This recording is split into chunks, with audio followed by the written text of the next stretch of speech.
My name is Jessica Beck. Right now, I work for All Ears English. I'm a podcast host and I create all of our courses. And I'm also very fortunate to write books for Caves. We're working on a young learner series right now that I'm very proud of. I've been teaching English for a very long time, for maybe 20 years. I've been an IELTS examiner and a university lecturer. I've done everything in ESL.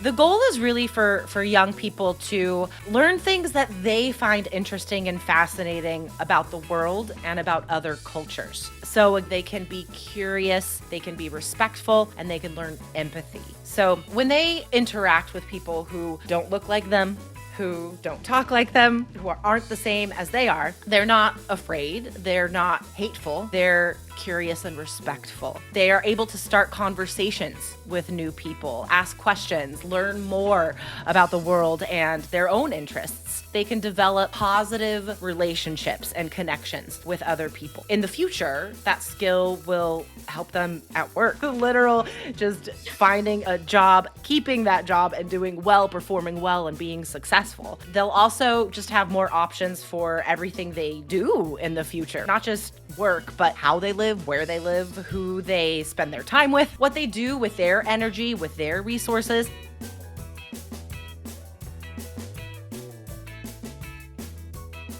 Speaking as an adult who didn't benefit from this growing up, social emotional learning did not exist when I was growing up. So I am so thankful that this does exist today for young learners, like my son, for example.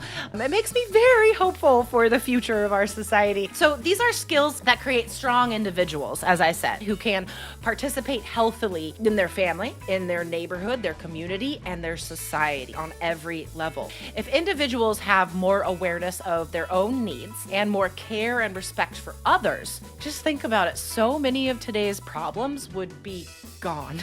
Kindness to ourselves, kindness for others. That would solve so much. So what should the teacher do? For good or ill, a lot of kids spend more time with their teacher than they do with their parents these days. The teacher's role is huge.